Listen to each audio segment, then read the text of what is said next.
ഞാനിപ്പോൾ നിൽക്കുന്നത് കോഴിക്കോട് ജില്ലയിലെ MVR ക്യാൻസർ സെൻറ്റർ സ്ഥിതി ചെയ്യുന്ന മാവൂരിലെ ചൂലൂരിലാണ്. പക്ഷേ എൻ്റെ പിറകിൽ കാണുന്ന ഈ കെട്ടിടം MVR ക്യാൻസർ സെൻറ്ററിൻ്റേതല്ല. അതിന് തൊട്ടടുത്തായിട്ട് തന്നെ വളരെ മനോഹരമായി ഉയർന്നു നിൽക്കുന്ന ഈ കെട്ടിടം SKSSF സംസ്ഥാന കമ്മിറ്റിയുടെ കീഴിൽ പ്രവർത്തിക്കുന്ന സഹചാരി സെൻ്ററാണ്. ഇവിടെ ധാരാളം ആളുകൾ ക്യാൻസർ രോഗവുമായും മറ്റുമൊക്കെ ബന്ധപ്പെട്ട് വരുന്ന ചികിത്സ തേടി വരുന്ന ആളുകൾക്ക് അഭയം കൊടുക്കുന്ന SKSF സംസ്ഥാന കമ്മിറ്റിക്ക് കീഴിലെ ഏറ്റവും മനോഹരമായ ഒരു കെട്ടിടമാണ് ഈ ഒരു കെട്ടിടം എന്ന് തന്നെ പറയാം. ഇതിപ്പോൾ പറയാനുള്ള കാരണം എന്ത് എന്ന് ചോദിച്ചാൽ, ഈ വരുന്ന വെള്ളിയാഴ്ച നമ്മുടെയൊക്കെ സഹചാരി ദിനമായി ആചരിക്കുകയാണ്. റമദാനിലെ ആദ്യത്തെ വെള്ളിയാഴ്ച നമ്മളൊക്കെ നൽകുന്ന നാണയത്തുട്ടുകൾ കൊണ്ടാണ് ഇത്തരത്തിലുള്ള സൽക്കർമ്മങ്ങൾക്ക് SKSF സംസ്ഥാന കമ്മിറ്റി നേതൃത്വം കൊടുക്കുന്നത്.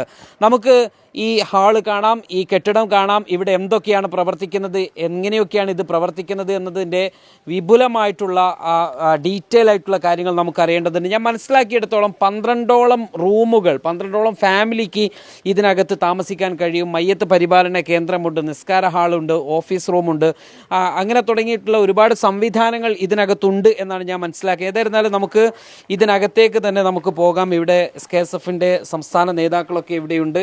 അതോടൊപ്പം ഇവിടുത്തെ പ്രവർത്തകരെല്ലാം ഇവിടെ നമ്മളെ കാത്തിരിക്കുന്നുണ്ട്. അങ്ങനെ നമ്മൾ ഈ കെട്ടിടത്തിനകത്തേക്ക് എത്തിയിരിക്കുകയാണ്. വളരെ മനോഹരമായ ഒരു കെട്ടിടമെന്ന് വേണമെങ്കിൽ പറയാം. എല്ലാ പണികളും പൂർത്തീകരിച്ച് വളരെ മനോഹരമായ ഒരു സംവിധാനം തന്നെ SKSFൻ്റെ കമ്മിറ്റി ഇവിടെ ഒരുക്കിയിട്ടുണ്ട് എന്ന് പറയാം. നമ്മുടെ കൂടെ SKSFൻ്റെ സംസ്ഥാന ജനറൽ സെക്രട്ടറി OP അഷ്റഫ് ഉണ്ട്. അസ്സലാമു അലൈക്കും. അങ്ങനെ ഏറ്റവും മനോഹരമായ ഒരു കെട്ടിടം. നമ്മൾ SKSFൻ്റെ സഹചാരി സെൻറ്റർ എന്ന് പറയുമ്പോൾ ഇത്ര വലിയൊരു കെട്ടിടമൊന്നും നമ്മൾ എക്സ്പെക്റ്റ് ചെയ്തില്ല. അക്ഷരാർത്ഥത്തിൽ നിങ്ങൾ എന്നെ വിളിച്ചപ്പോൾ പോലും ഞാനിവിടെ വരുന്ന സമയത്തും ഞാനിത് എക്സ്പെക്റ്റ് ചെയ്യുന്നില്ല, ഇത്രയും വലിയ കെട്ടിടമെന്ന്. ഇത് ഏത് കാലത്താണ്, ആരുടെ കാലത്താണ് ഈ കെട്ടിടം പണിയത് തുടങ്ങിയത്? ഇപ്പോൾ ആരാണ് ഉദ്ഘാടനം ചെയ്തത്? ഇപ്പോൾ ഇതിൻ്റെ ഒരു പ്രവർത്തനങ്ങളൊക്കെ എന്തൊക്കെയാണ്? SKSFൻ്റെ സംസ്ഥാന കമ്മിറ്റിയുടെ സഹചാരി റിലീഫ് സെല്ലിൻ്റെ പ്രവർത്തനത്തിൻ്റെ ഭാഗമായിട്ടാണ് നമ്മൾ ഈ സഹചാരി സെൻറ്റർ ഇവിടെ നിർമ്മിക്കുന്നത്. ഏകദേശം MVR ക്യാൻസർ സെൻറ്റർ തുടങ്ങുന്ന സമയത്ത്, അതിൻ്റെ നിർമ്മാണ പ്രവർത്തനങ്ങൾ നടക്കുന്ന സന്ദർഭത്തിൽ തന്നെ നമ്മൾ ഈ സ്ഥലം, ഇതിനു വേണ്ടിയിട്ടുള്ള ആവശ്യമായിട്ടുള്ള 20 സെൻറ്റ് സ്ഥലം നമ്മൾ വാങ്ങിക്കുകയും അതിൻ്റെ നിർമ്മാണ പ്രവർത്തനത്തിലേക്കുള്ള ആവശ്യമായിട്ടുള്ള നടപടിക്രമങ്ങൾ തുടങ്ങുകയും ചെയ്തിട്ടുണ്ടായിരുന്നു. എന്നാൽ അത് കഴിഞ്ഞ ടേമിൽ ബഹുമാനപ്പെട്ട സത്താർ സാഹിബിൻ്റെ അവസാനത്തെ ടേമിൽ തുടങ്ങുകയും പ്രവർത്തനം ആരംഭിക്കുകയും റഷീദ് ഫൈസി വള്ളായിക്കോടിൻ്റെ അവസാനത്തെ സന്ദർഭത്തിൽ ഇതിൻ്റെ ഉദ്ഘാടന കർമ്മം നിർവഹിക്കുകയും ചെയ്തു. ഏകദേശം ഒരു വർഷക്കാലമായി ഇതിൻ്റെ പ്രവർത്തനം ആരംഭിച്ചിട്ട്, ഉദ്ഘാടനം കഴിഞ്ഞ് ഇതിൻ്റെ പ്രവർത്തനത്തിലേക്ക് പ്രവേശിച്ചിട്ട് ഒരു വർഷക്കാലമായി. ബഹുമാനപ്പെട്ട സമസ്ത കേരള ജമിയത്തുൽ ഉലമയുടെ അധ്യക്ഷൻ സയ്യിദ് മുഹമ്മദ് ജിഫ്രി മുത്തുക്കോയ തങ്ങളാണ് ഇതിൻ്റെ ഉദ്ഘാടന കർമ്മം നിർവഹിച്ചിട്ടുള്ളത്. വളരെ ഭംഗിയായി ഈ ഏകദേശം 2 കോടിയോളം രൂപ ചെലവഴിച്ചാണ് ഈ കെട്ടിട നിർമ്മാണം ഇവിടെ പൂർത്തീകരിച്ചത്. സ്ഥലം നേരത്തെ വാങ്ങിച്ചതായിരുന്നു. ബഹുമാനപ്പെട്ട സൗദി അറേബ്യയിലെ SICയുടെ സാമ്പത്തിക സഹായത്തോടു കൂടിയായിരുന്നു അന്ന് സ്ഥലം വാങ്ങിച്ചിട്ടുണ്ടായിരുന്നു. എന്നാൽ SKSFൻ്റെ റിലീഫ് സെല്ലിൽ നിന്നുള്ള ഫണ്ട് ഉപയോഗപ്പെടുത്തിയാണ് നമ്മളിതിൻ്റെ നിർമ്മാണ പ്രവർത്തനങ്ങൾ പൂർത്തീകരിച്ചിട്ടുള്ളത്. രോഗികളുടെ പ്രയാസങ്ങൾ ദൂരീകരിക്കുന്നതിന് ലക്ഷ്യമാക്കി അവർക്ക് ആവശ്യമായിട്ടുള്ള സൗകര്യങ്ങൾ ഒരുക്കി കൊടുക്കുക. രോഗികൾക്കും കൂട്ടിരിപ്പുകാർക്കും ഇവിടെ റൂം ഉൾപ്പെടെയുള്ള സൗകര്യങ്ങൾ നമ്മൾ ഒരുക്കിയിട്ടുണ്ട്. എത്ര റൂമാണ് ഇവിടെ? 12 റൂമുകളാണ് ഇതിനകത്ത് റൂമായിട്ട് നമ്മൾ സെറ്റ് ചെയ്തിട്ടുള്ളത്. ഇപ്പോൾ അതുപോലെ തന്നെ താഴ്ഭാഗത്ത് ഗ്രൗണ്ട് ഫ്ലോറിൽ വാർഡ് ആയിട്ടുള്ള സൗകര്യങ്ങൾ, ഡോർമെറ്ററി ആയിട്ടുള്ള സൗകര്യങ്ങൾ ഒരുക്കിയിട്ടുണ്ട്. പിന്നെ ഓഫീസ് സംവിധാനങ്ങൾ, അതുപോലെ തന്നെ സ്ത്രീകൾക്ക് നിസ്കരിക്കാനുള്ള പ്രയർ ഹാള്, പുരുഷന്മാർക്ക് നിസ്കരിക്കാനുള്ള പ്രയർ ഹാള്, അതുപോലെ തന്നെ മറ്റു അനുബന്ധമായിട്ടുള്ള മയ്യത്ത് പരിപാലനം ഉൾപ്പെടെയുള്ള കർമ്മങ്ങൾ നിർവഹിക്കാൻ ആവശ്യമായിട്ടുള്ള സൗകര്യങ്ങൾ, അതുപോലെ തന്നെ കിച്ചൺ സൗകര്യങ്ങൾ, ഇങ്ങനെയുള്ള സൗകര്യങ്ങളൊക്കെ നമ്മൾ ഇതിനകത്ത് തന്നെ ഒരുക്കിയിട്ടുണ്ട്. നമുക്കേതായാലും ഇതിൻ്റെ പതിയെ ഓരോ കാര്യങ്ങൾ നമുക്ക് പറയണം. നമുക്ക് ആദ്യം ഓഫീസൊക്കെ ഒന്ന് കാണാം അല്ലേ? അപ്പോൾ ഇവിടെ ഇങ്ങനെയൊരു ഈ ഒരു പ്രദേശത്ത് ഇപ്പോൾ സാധാരണഗതിയിൽ മെഡിക്കൽ കോളേജിൽ നമുക്ക് ഏറ്റവും അനിവാര്യമായ ഒരു സ്ഥലമാണ് നമ്മുടെ കോഴിക്കോട്ടെ മെഡിക്കൽ കോളേജ്. അവിടെ വേണമെങ്കിൽ SKSFന് ഇതുപോലൊരു സംരംഭം തുടങ്ങാമായിരുന്നു. എന്തുകൊണ്ട് അവിടെ തുടങ്ങിയില്ല? അല്ല, മെഡിക്കൽ കോളേജിൽ SKSF ഇതിൻ്റെ മുന്നേ തന്നെ ഈ ആവശ്യമായിട്ടുള്ള സംവിധാനം ഒരുക്കിയിട്ടുണ്ട്. അഥവാ മെഡിക്കൽ കോളേജിൻ്റെ ഫ്രണ്ടിൽ തന്നെ ഒരു സഹചാരി സെൻറ്റർ നമ്മൾ തുറക്കുകയും അവിടെ രോഗികൾക്ക് ആവശ്യമായിട്ടുള്ള മരുന്നുകൾ, സൗജന്യമായ മരുന്നുകൾ ഉൾപ്പെടെയുള്ള സൗകര്യങ്ങൾ നൽകുന്നതിന് വേണ്ടി മെഡിക്കൽ ഷോപ്പ് നമ്മളവിടെ കഴിഞ്ഞ ടൈമിൽ തന്നെ തുറന്നിട്ടുണ്ട്. അതിൻ്റെ പ്രവർത്തനം നടന്നുകൊണ്ടിരിക്കുന്നുണ്ട്. അതുപോലെ തന്നെ അവിടെ ഹെൽപ്പ് ഡെസ്ക് എന്ന രീതിയിൽ SKSFിൻ്റെ സഹചാരി സെൻറ്റർ അവിടെ പ്രവർത്തിച്ചുകൊണ്ടിരിക്കുന്നുണ്ട്. നിങ്ങളെ നാട് കൂടി ഇവിടെ ആകുമ്പോൾ നിങ്ങളുടെ ഒരു കണ്ണും ഒരു ശ്രദ്ധയും ഇവിടെ തന്നെ ഉണ്ടാവും. തീർച്ചയായിട്ടും നമ്മളുടെ തൊട്ടടുത്ത സ്ഥലമാണ്.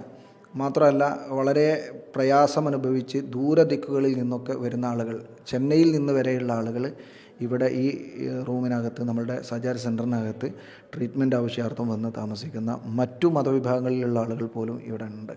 ഇവിടെ ഒരു റൂം ലഭിക്കണമെങ്കിൽ എങ്ങനെയാണ് അതിൻ്റെ ഒരു പ്രോസീജർ എന്തൊക്കെയാണ്?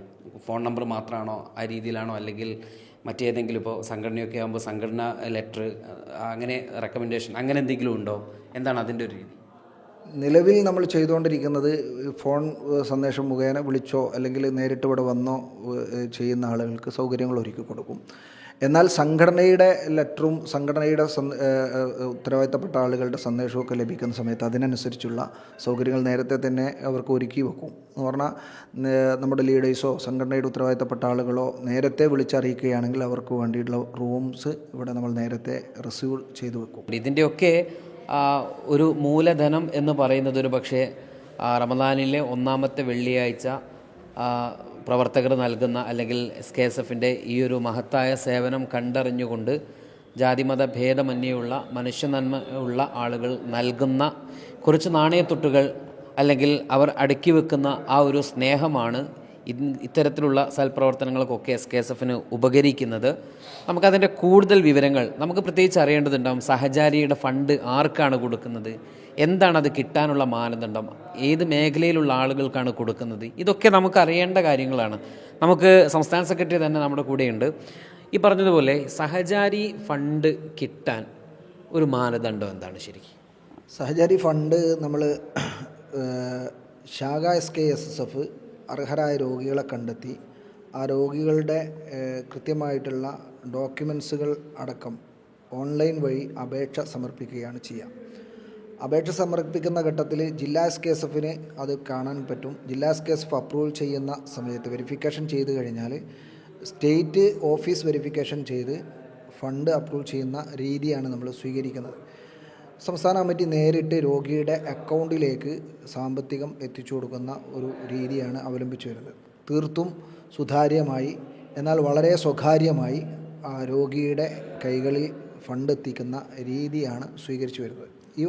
ഈ വർഷം ഏകദേശം 5 കോടിയിലധികം രൂപ വ്യത്യസ്ത രോഗികൾക്കായിട്ട് രോഗകാരണങ്ങൾ നോക്കി അതിൻ്റെ ഓരോ രോഗത്തിൻ്റെയും സ്ഥിതി വിവരങ്ങൾക്കനുസരിച്ച് ഫണ്ട് നമുക്ക് അലോട്ട് ചെയ്യാൻ സാധിച്ചിട്ടുണ്ട്. ഈ സഹചാരി ഫണ്ട് ശേഖരണം റമദാനിലെ എല്ലാ വെള്ളിയാഴ്ചകളിലും, എല്ലാ ഒന്നാമത്തെ വെള്ളിയാഴ്ചകളിലുമാണ്. ഇത്തവണയും അത് ആ രീതിയിൽ തന്നെ നടക്കാൻ ഉദ്ദേശിക്കുന്നു. അതിൻ്റെ ക്രമീകരണങ്ങൾ എവിടെ എത്തി? സഹചാരിയുടെ ഫണ്ട് ശേഖരണത്തിന് നമ്മൾ ഈ തവണ എല്ലാ തവണയും അവലംബിക്കുന്ന ഒരു രീതി, നേരിട്ട് പ്രധാനികളായ ആളുകളെ കണ്ട് അവർക്ക് കവർ കൊടുത്ത് അവരിൽ നിന്ന് ഫണ്ട്, പ്രധാനപ്പെട്ട ആളുകളിൽ നിന്ന് ഫണ്ട് ശേഖരിച്ചുകൊണ്ട് ഉദ്ഘാടന കർമ്മങ്ങൾ നിർവഹിക്കപ്പെടും.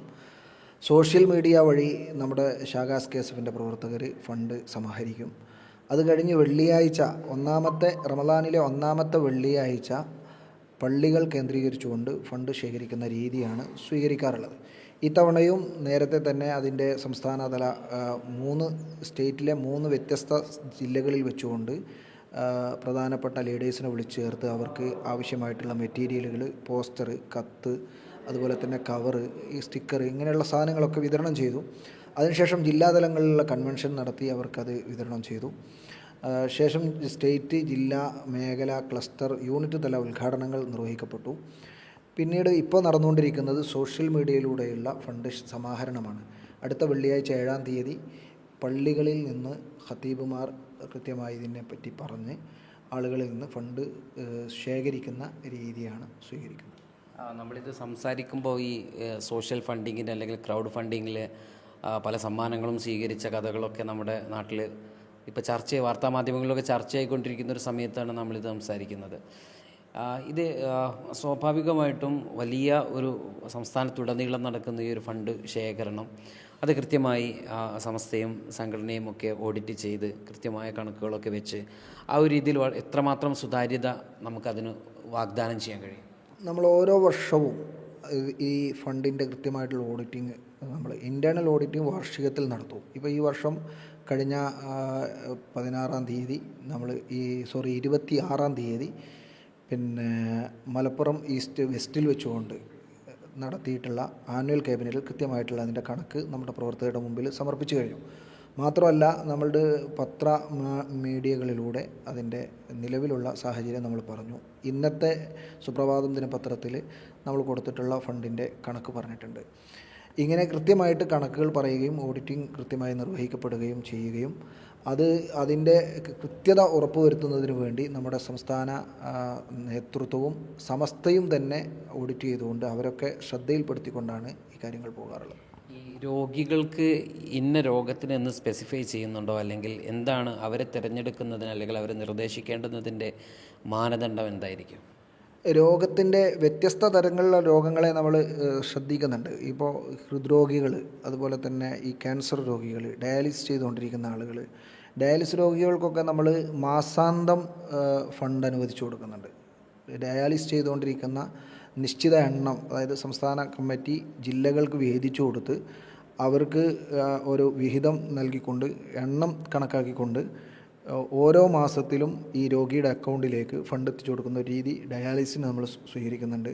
അതുപോലെ തന്നെ കിഡ്നി മാറ്റിവെച്ചിട്ടുള്ള രോഗികൾക്കും അങ്ങനെ തന്നെ നമ്മൾ സ്വീകരിച്ചു വരുന്നുണ്ട്. മറ്റു ക്യാൻസർ പോലെയുള്ള രോഗങ്ങൾക്ക് ഫണ്ട് അനുവദിക്കും. അതുപോലെ തന്നെ അപകടങ്ങൾ, മറ്റു ഏത് രോഗമാണെങ്കിൽ രോഗത്തിൻ്റെ സ്ഥിതി മനസ്സിലാക്കിയിട്ട് അതിൻ്റെ സാമ്പത്തിക ചെലവും മറ്റുമൊക്കെ പരിഗണിച്ചുകൊണ്ടാണ് ഫണ്ട് അനുവദിക്കാറുള്ളത്. എന്താണ് ഫ്യൂച്ചർ പ്ലാൻ? എന്താണ് ഫ്യൂച്ചർ പ്ലാൻ എന്ന് പറയുന്നത്, നമ്മൾ നിലവിൽ ഏകദേശം 1000-ഓളം സഹചാരി സെൻറ്ററുകൾ നമ്മളുടെ സംസ്ഥാനത്തുടനീളം പ്രവർത്തിച്ചുകൊണ്ടിരിക്കുന്നുണ്ട്. അതിൻ്റെ മദർ സെൻറ്ററുകളാണ് ഇപ്പോൾ കോഴിക്കോട്ട് മെഡിക്കൽ കോളേജിന് മുമ്പിലാണെങ്കിലും ഇവിടെ MVRനോട് ചേർന്ന്, നിങ്ങൾ കണ്ടു MVR ക്യാൻസർ സെൻറ്ററിൻ്റെ ഈ ഗേറ്റിനോട് ചേർന്നാണ് ഇപ്പോൾ നമ്മളുടെ സെൻറ്റർ, ഏറ്റവും കണ്ണായ ഭാഗത്താണ് ഈ സെൻറ്റർ നിലകൊള്ളുന്നത്. എന്നതുപോലെ തന്നെ തിരുവനന്തപുരത്ത് RCCയോട് ചേർന്ന്, RCCയുടെ തൊട്ട് മതിലിനോട് ചേർന്ന് തന്നെ 9.5 സെൻറ്റ് സ്ഥലം നമ്മൾ എടുത്തു കഴിഞ്ഞിട്ടുണ്ട്. അവിടെ സഹചാരി സെൻറ്റർ നിർമ്മാണത്തിൻ്റെ പ്രവർത്തനങ്ങൾ നടന്നുകൊണ്ടിരിക്കുകയാണ്. അത് അടുത്ത സമയത്ത് തന്നെ പൂർത്തീകരിച്ച് രോഗികൾക്ക് തുറന്നു കൊടുക്കാൻ കഴിയണമെന്നാണ് സംസ്ഥാന കമ്മിറ്റി ആഗ്രഹിക്കുന്നത്.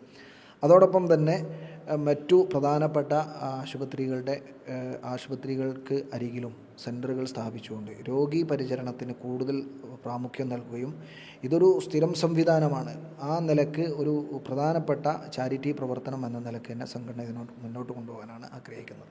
ഈ സമയത്ത് വളരെ പ്രധാനമായിട്ട് ഓർമ്മയിൽപ്പെടുത്താനുള്ളത് സഹചാരിയുടെ ഫണ്ട് ശേഖരണം മാണ്. ഇതിന് ആകെ ഈ നമ്മൾ ചെയ്യാറുള്ളത് വർഷത്തിൽ ഒരു തവണയുള്ള ഫണ്ട് ശേഖരണമാണ്. വെള്ളിയാഴ്ച, റമദാനിലെ ആദ്യ വെള്ളിയാഴ്ച നടക്കുന്ന ഫണ്ട് ശേഖരണമാണ് ഇതിൻ്റെ ഏറ്റവും പ്രധാനപ്പെട്ട ഫണ്ടിങ് എന്ന് പറയുന്നത്. ഈ വർഷം 7-ാം തീയതി വെള്ളിയാഴ്ചയാണ് ആ ഫണ്ട് ശേഖരണം നടക്കുന്നത്. പരമാവധി മുഴുവൻ ആളുകളും, മഹല്ല് ഭാരവാഹികൾ, ഖത്തീബുമാർ, പൊതുജനങ്ങൾ, അതുപോലെ തന്നെ ചാരിറ്റി രംഗത്ത് പ്രവർത്തിക്കുന്ന ആളുകൾ, നല്ല സുമനസ്സുകളായിട്ടുള്ള ആളുകൾ എല്ലാവരും ഈ രംഗത്തെ പ്രോത്സാഹിപ്പിക്കുകയും സഹചാരി റിലീഫ് സെല്ലിൻ്റെ ഫണ്ട് ശേഖരണം വിജയിപ്പിക്കുന്നതിന് വേണ്ടി ആത്മാർത്ഥമായി രംഗത്തിറങ്ങുകയും ഫണ്ട് ശേഖരണം വിജയിപ്പിക്കുകയും ചെയ്യണമെന്നാണ് ഈ സമയത്ത് പറയാനുള്ളത്. അങ്ങനെ സഹചാരി സെൻറ്ററിൻ്റെ ഓഫീസ് മുറിയിൽ നിന്നും ഞാൻ വരുന്നത് ഈ അടുക്കള വഴിയാണ്, കിച്ചൺ വഴിയാണ്. എനിക്ക് പിറകിൽ കാണുന്നതാണ് ഇവിടുത്തെ കിച്ചൺ. ഇതും കഴിഞ്ഞ് തൊട്ടടുത്ത് തന്നെ ഉള്ള സ്ഥലമെന്ന് പറയുന്നത് ഇവിടുത്തെ നിസ്കാരമുറിയാണ്. ക്യാമറ എൻ്റെ കൂടെ ഒന്ന് വന്നാൽ നമുക്ക് വളരെ വിപുലമായിട്ട് തന്നെ നമുക്ക് ഒരു ഭാഗത്ത് ഈ കയറുമ്പം തന്നെ 2 ഭാഗത്തും ടാപ്പുകൾ സജ്ജീകരിച്ച് വുളു ചെയ്യുവാനുള്ള സംവിധാനങ്ങളുണ്ട്. ഇതാണ് ഇവിടുത്തെ നമസ്കാര മുറി. ഏകദേശം ഒരു 19ഓളം ആളുകൾക്ക് ഒരേ സമയത്ത് തന്നെ നമസ്കരിക്കാൻ കഴിയുന്ന രീതിയിലുള്ള വളരെ മനോഹരമായ ഒരു നമസ്കാര മുറി എന്ന് വേണമെങ്കിൽ തന്നെ പറയാം. ഇത് ഇവിടുത്തെ ഏറ്റവും എടുത്തു പറയേണ്ട ഒരു കാര്യം, ഇവിടെ ഇതൊരു ഒരു കുന്നുപോലെയുള്ളൊരു സ്ഥലത്താണ്. എന്നാൽ കുന്നല്ല താനും. എന്ന് വെച്ചാൽ MVR ക്യാൻസർ സെൻറ്ററിൻ്റെ 100 മീറ്റർ അല്ലെങ്കിൽ 200 മീറ്റർ ഇപ്പുറം മാത്രം മാറിയുള്ള ഒരു പ്രദേശമായതുകൊണ്ട് തന്നെ ഇവിടെ നല്ല കാറ്റ് എല്ലാ സമയത്തും ലഭിക്കും എന്നത് ഇവിടുത്തെ ഒരു പ്രത്യേകതയാണ്. അത് നമ്മൾ എടുത്തു പറയേണ്ട ഒരു കാര്യം തന്നെയാണ്. എൻ്റെ ശബ്ദത്തിൽ കുറച്ച് എക്കോ ഒരുപക്ഷെ ഓഡിയൻസിന് കേൾക്കുന്നുണ്ടാകും. അത് ആ റൂമിൻ്റെ ഒരു പ്രത്യേകതയാണ്. അതോടൊപ്പം തന്നെ തൊട്ടടുത്തായിട്ട് തന്നെ സ്ത്രീകളുടെ ഒരു നമസ്കാര മുറി കൂടി ഉണ്ട്. അതും ഇതുപോലെ തന്നെ സംവിധാനങ്ങളൊക്കെ ഉള്ള ഒരു സംവിധാനം തന്നെയാണ്. സ്ത്രീകളുടെ നമസ്കാര മുറിയും തൊട്ടടുത്തുണ്ട്. അതിന് തൊട്ടടുത്തായിട്ടാണ് ഇവിടെ മയ്യത്ത് പരിപാലന കേന്ദ്രം, മയ്യത്ത് കുളിപ്പിക്കുന്ന ആധുനിക സജ്ജീകരണങ്ങളോട് കൂടിയുള്ള സംവിധാനങ്ങളെല്ലാം ഇതിൻ്റെ തൊട്ടടുത്ത ഒരു മുറിയിൽ ഇവിടെ സജ്ജീകരിച്ചിരിക്കുന്നത്. അത് നമുക്ക് ഇവിടെ കാണാം. ഏറ്റവും ആധുനികമായിട്ടുള്ള സംവിധാനങ്ങളൊക്കെ തന്നെയാണ് ഇവിടെ ഇതിനു വേണ്ടി ഇവർ ഒരുക്കിയിട്ടുള്ളത് എന്ന് നമുക്ക് എടുത്തു പറയേണ്ടി വരും.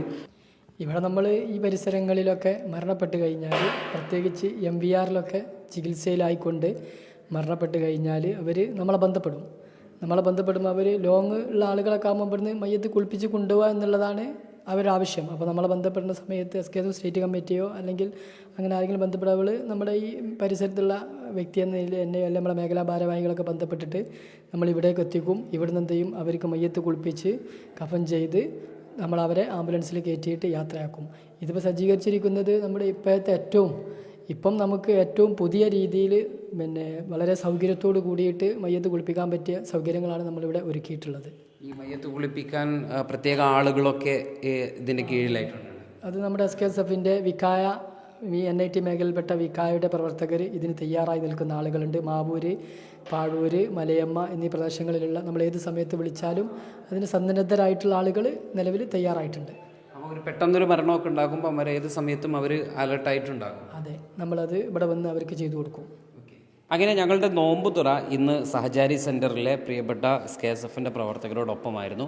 ഇവിടുത്തെ നോമ്പുതുറ എന്ന് പറയുന്നത് NIT മേഖല SKSF കമ്മിറ്റിയുടെ ഓരോ യൂണിറ്റുകളും ഓരോ ദിവസം സ്പോൺസർ ചെയ്യും. ഇവിടെയുള്ള റൂമുകളിലുള്ള ആളുകൾക്കെല്ലാം ഈ നോമ്പുതുറയും അത്താഴവും ഒക്കെ നൽകുന്നത് ഈ കമ്മിറ്റികളാണ്. അപ്പോൾ അവരുടെ കൂടെയായിരുന്നു ഞങ്ങളും നോമ്പ് തുറന്നത്. നമുക്ക് ഇവിടുത്തെ റൂമുകൾ എന്താണ് എന്നൊന്ന് കാണേണ്ടതുണ്ട്. ഈ രീതിയിലാണ് ഇവിടുത്തെ ഓരോ റൂമുകളും ഉള്ളത് എന്ന് നമുക്കറിയാം. 2 ബെഡുണ്ട്. ഒരു അത്യാവശ്യം സംഗതികളൊക്കെ കൈകാര്യം ചെയ്യാൻ കഴിയുന്നൊരു ചെറിയൊരു ടേബിൾ ഇവിടെയുണ്ട്. അതോടൊപ്പം തന്നെ ഒരു അറ്റാച്ച്ഡ് ബാത്റൂം ഫെസിലിറ്റി കൂടിയാണ് ഈ റൂം ഉൾക്കൊള്ളുന്നത്. അത്യാവശ്യം ഒരു ഫാമിലിക്ക് വളരെ കൃത്യമായിട്ട് ഉപയോഗിക്കാൻ കഴിയുന്ന തരത്തിലുള്ള വളരെ വിശാലമായിട്ടുള്ള ഒരു മുറിയാണ് എന്ന് വേണമെങ്കിൽ തന്നെ പറയാം. ഇതാണ് ഇവിടുത്തെ റൂമിൻ്റെ ഒരു ചിത്രം. എല്ലാ മുറികളും ഏകദേശം ഇതേ രീതിയിൽ തന്നെ ഉള്ളതാണ്.